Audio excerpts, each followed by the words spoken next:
Hey y'all know I love to start out a video with, I'm sorry I'm late. I had company this weekend. My best friend was staying with me longer than I thought. And I like to film in the privacy of my own space. And I can't film in front of people. I just can't. So yeah, I'm a little late. I'm gonna try to get this review out Tuesday evening. If not, because I gotta edit this too, it's probably be Wednesday morning. But I'm sorry again. Anywho, let's get into the episode of Potomac. So where we left off was when Giselle told Karen, I want Ray to live. I want him to pay his bills. So continuing that conversation, Karen is like, can you please find another read? And I agree with her. Like Ray and Karen having like money issues, that's so 3 years ago. But to be fair, Karen did dig up this 4-year-old read that Giselle said on her husband. And again, like we have some of the ladies at the table, even Wendy saying, now Karen, what Giselle said really wasn't wishing death on Ray. And then of course we get the clip that we've seen so many times, like Ray will be in the ground before this face fades. It wasn't more so a wishing of death on someone, it was more so maybe like saying this person is old and even when he's dead and gone, I'm still gonna be looking good. Because it was a sexist comment that her husband told Giselle. But Karen, Miss Grandin, you don't have to try to make Giselle seem like a terrible person. Like she does a good job enough doing it on her own, as we will see in this episode. Jeez, we get a flashback montage and literally every season Karen and Giselle have been going at it, non-stop. Like Bravo gave us 6 different clips. Jesus. I mean, their war never gets old. I feel like we never get tired of it, but at some point, like, I need some different drama between the ladies besides Karen and Giselle. Wow, look at Candace playing peacemaker, of all people. She says, y'all both have said some horrible things to each other. You guys need to listen and move forward. I'm guessing it was too late for her and Monique. Yeah, so it's a collective opinion amongst all the ladies now that they want Karen and Giselle to get along for the sake of them enjoying the trip. Because it really divides the group. It looks like the other ladies' pleas for peace is not working because Giselle seems at a stalemate as well as Karen. She's like, I'm willing to put this in the trash, i.e. this relationship. So after lunch, you have Karen, Wendy, and Escala being escorted by Candace to the cottage because they're not staying in the estate.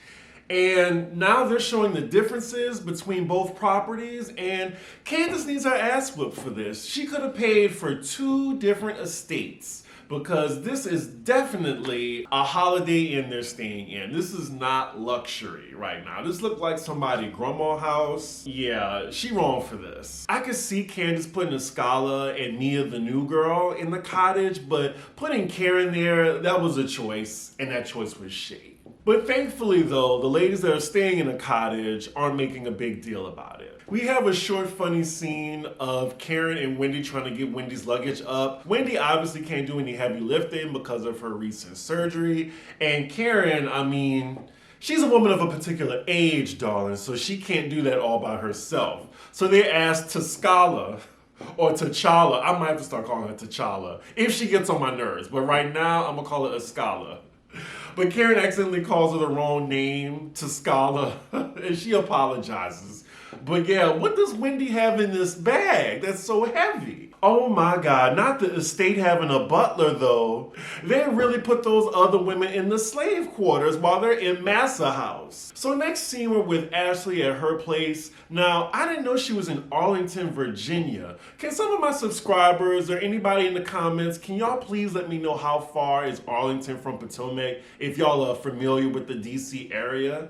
Because that sounds kind of far to me, but maybe it's not. So Michael and Ashley are in the middle of getting the 2 kids ready for a family photo shoot, and Ashley's just talking about how the marriage is going with them having another baby in the house. So the photographer comes in and Dean looks her up and down and pays her dust. Dean is mean. Like he is just mean to everybody. It's also funny how Ashley pointed out that Dylan looks like her and Dean looks exactly like Michael. Okay, so they're taking pictures and shit, so I can fast forward through this. And Ashley also tells Michael in this scene that she'll be going to where the ladies are in Williamsburg for one day. And she said that Candace and her don't see eye to eye still, but they're at least cordial to one another. And Lord, not Ashley asking Michael, does he know anybody he can hook Giselle up with? And of course, Michael brings up Juan, and when he's marrying Robin, he is so obsessed with Juan. He wants Juan's dick. He really does. That's why I'm wondering, why does Ashley think that Michael knows anybody he can set up Giselle with? All the men in Michael's life are men he's trying to hook up with while Ashley do her own thing. I see that Juan and Robin getting married is the punchline of the season amongst all the cast members. So we're back in Williamsburg and all the ladies are getting dressed for dinner. Next scene, we're back in Williamsburg with all the ladies and they're getting ready for dinner. Giselle. Tacky, acky, acky, as always, with this sweater with these roses on it. I hate it.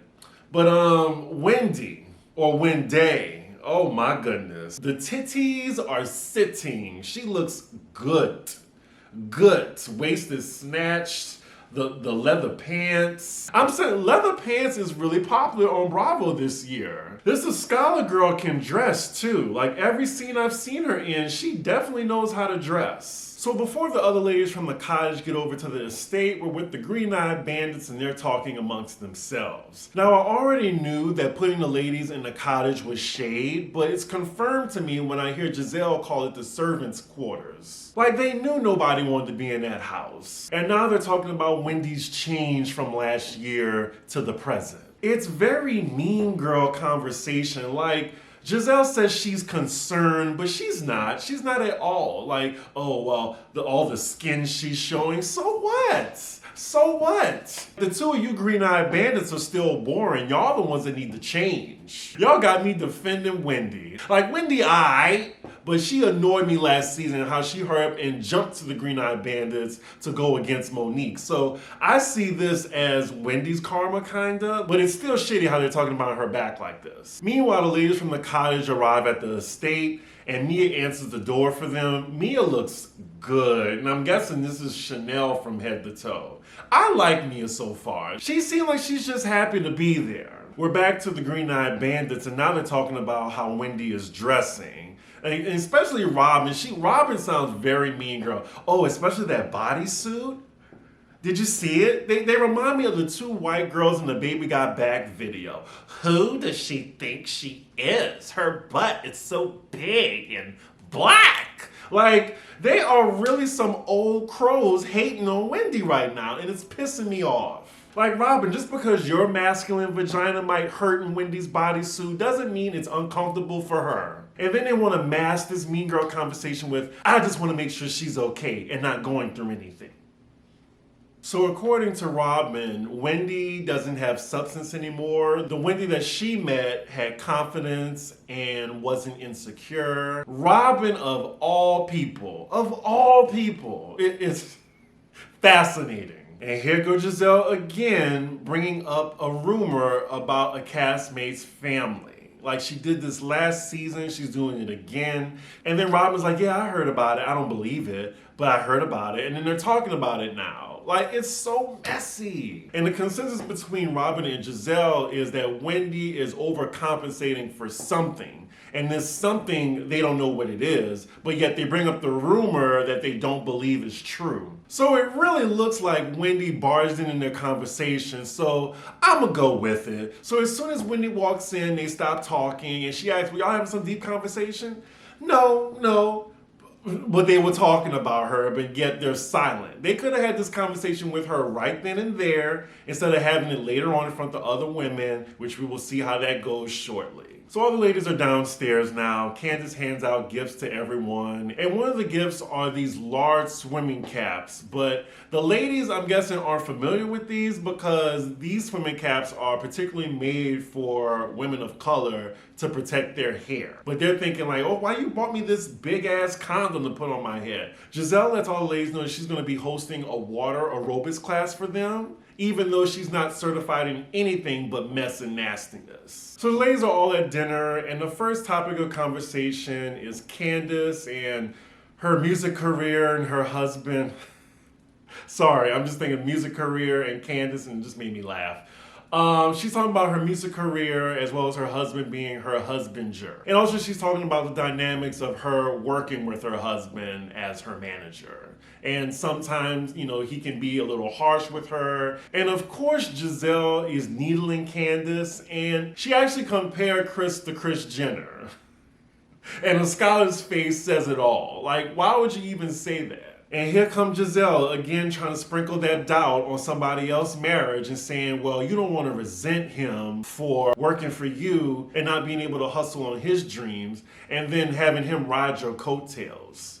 Everyone's just looking on like, oh. Like, why is Giselle giving advice right now? Where's Jamal? Is Jamal coming? Of course not. And Candace is like, you know what? I understand your point, but I understand my marriage. And it kind of ends there. And now we get to Robin talking about how she feels about Juan right now, telling her to get up out the bed. It's just hard for me to feel sorry for her when I see her like trashing other people behind their back, especially Wendy, because she's so damn judgmental. And really the nerve of Juan to say that that's not attractive to him. Because what's not attractive, Juan, is you being a deadbeat husband still staying with your ex-wife and not marrying her and cheating on her in the first place. And Giselle again giving 2 cents this time to her best friend Robin, saying no man wants to marry somebody unattractive. Like, damn, like you're supposed to be on her side. This definitely gets looks from all the ladies at the table. Oh goodness, I didn't hear this part where Robin said that one of her kids have a 48% in English. Yeah, you shouldn't be worried about Wendy and her personality. You should be worried about your kids doing well in school. So Skylar brings up a good point to Robin, saying, what you sound like you're going through may be depression. Have you thought about this? And Robin says, well, yeah, I think maybe it's seasonal depression. Let's see where this goes. And then you have Giselle again saying, but you in the bed till noon. Robin, you can't be doing that. Shut up, Giselle. Shut up. Ain't this your home, girl? Ooh, that mac and cheese looks good. Anyway, she's Regina George right now. I can't take Giselle. Now, Robin, you see how the other ladies are uplifting you at the table and you see who's like kicking you when you're down? But yet when Giselle tries to tear other women down, she joins right in on it. So Wendy makes a little joke that Giselle over here is saying that, oh, child, the more I eat, the bigger my breasts get. And then Giselle says, oh yeah, we need to talk about that. And while Robin is finishing up talking about what she's going through, Wendy then says, I feel you, Robin, like I have my own struggles. And that opens up Giselle to put Wendy in the hot seat. Then she tells Wendy in front of all the ladies that her and Robin was talking and saying that there is a difference with you right now. Wendy's a little taken aback, and then you have Robin tag teaming too, saying that like you just seem like your personality is different. And then Giselle says, I've seen more of your body than I've ever seen since I met you. Now, I get what Robin's saying, just to be fair, that last season Wendy was a little tightly wound and now she's more loosened up, which I think isn't a bad thing. But also using the term loose can be offensive to a woman as well, like especially in regards to her body. So it can be taken like that as well. And it looks like Candace is sticking up for Wendy in her confessional. I'm hoping that she would do it at the dinner table, especially calling the Green-Eyed Bandits Tweedle and Twaddle. I wonder what they thought about that. And I really don't like Giselle's delivery. Like the way she said that, oh, well, the Wendy I know now is way different than the Wendy I knew. Like it was some sort of bad thing. I personally like this fun Wendy, and I'm glad that, she has the confidence that her surgery gave her. It's fine. And she just basically said Wendy doesn't have substance.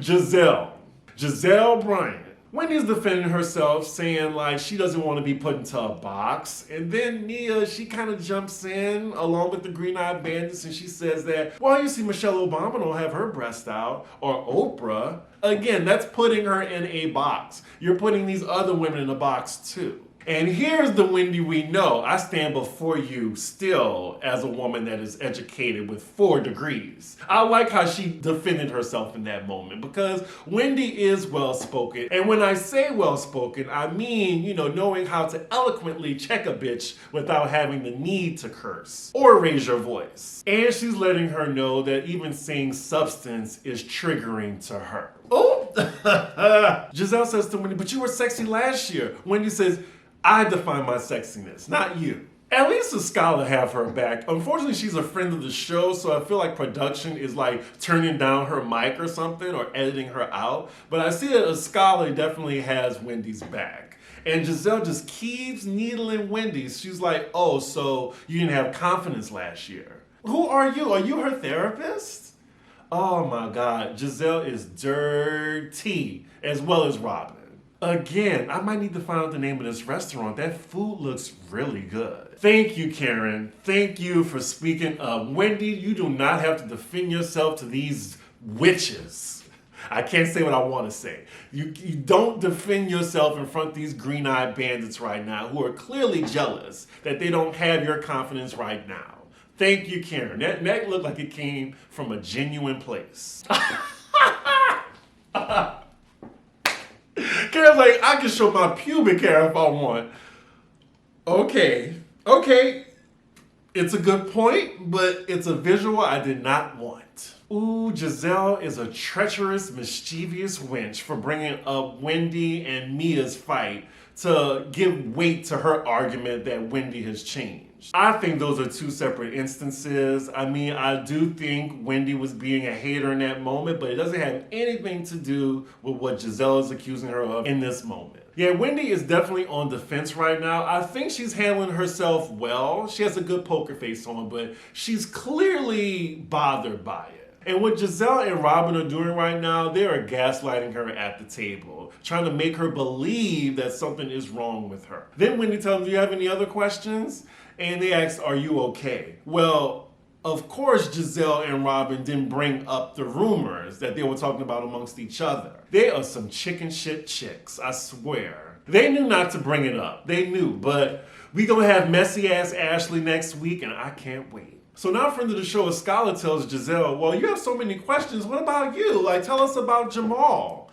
I was taken aback. I was like, yes, friend. Even Karen's face, she was like, so Giselle said she doesn't want to discuss that in front of trolls after everyone else was open and honest and how she had so much to say. Giselle, you ain't shit. You ain't shit at all. And too bad I couldn't tell you that at BravoCon because it's canceled. Ooh, she ain't shit. And everybody is clearly annoyed, but Robin doesn't want to call her out on it. Candace is clearly bothered, but doesn't want to call her out on it either. She's like, when we're together separately, I'll be glad to tell you, but in front of all the ladies, no. Well, I'm glad Wendy brought it up, because it's not fair at all. Especially after what she put Wendy through. I mean, of course Karen is going to speak up. Please do not speak of me as a lie. Your life is a lie.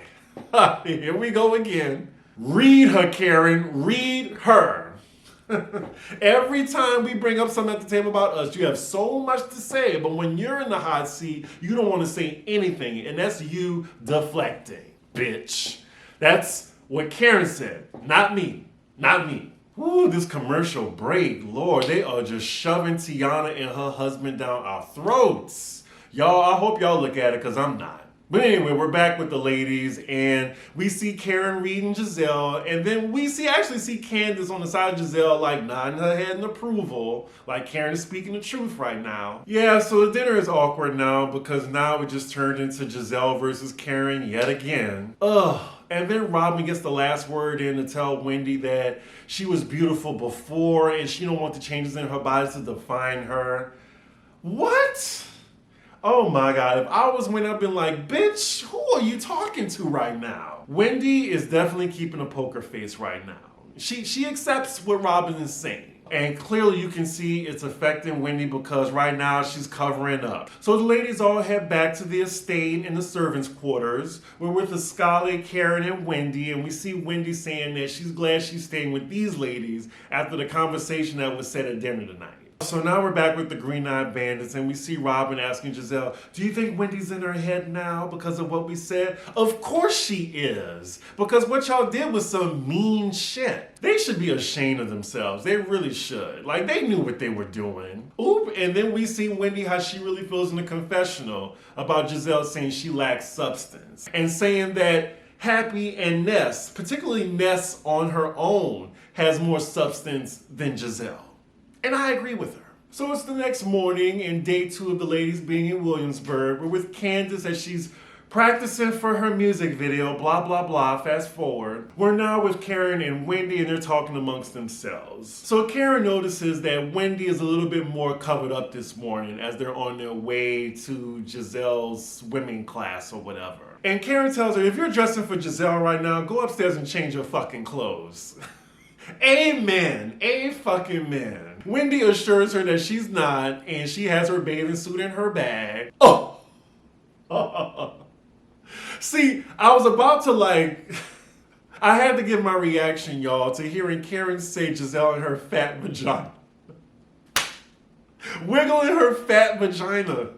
I wanted to wait till the scene was over so I could comment on it, but she just took me out. But Karen takes this moment to uplift Wendy and say that she doesn't deserve what the Green-Eyed Bandits did to her last night. And she sees nothing wrong with her personality or how she's presenting herself. So this scene kind of got to me. When I saw Wendy just have the moment to just cry, I felt really bad for her. I'm not sure I'm just the only one. Maybe I'm just a softie, but that really got to me.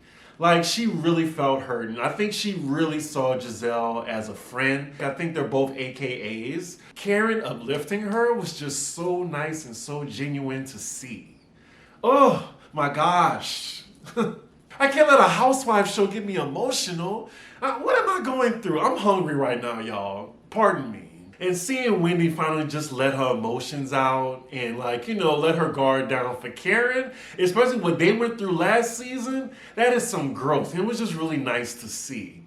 Now, on to the Green-Eyed Bandits. Fuck them. You know why? Because I didn't think what they did was necessary. I thought it was really mean-spirited. And also the optics of this. These two light-skinned women trying to critique this dark-skinned woman, this beautiful dark-skinned woman. The optics of that did not go over my head, and they deserve to be dragged for this scene. I really hope they feel it from the fans because that was disgusting. I really did not like seeing that. I say what I say about Wendy, most of it's jokes, but Wendy did not deserve that, and it really bothered me. And I want to know, did it bother y'all too? So y'all let me know in the comments what y'all thought about that scene. Especially with her talking to Karen, because I thought that was a real moment. Karen. Oh my God. Karen is speaking the truth right now. Oh my God, why am I crying right now? I might take this out. I might take it out. But damn, Karen, that was a word from Karen. I love that. I love seeing this moment of uplifting. We love the fights, but this was a genuine moment. Anywho, that's where the episode ends. Wow, just what an episode. Potomac is killing it. And I cannot wait for next week because Ashley is about to spill the tea and the shit is going to hit the fan.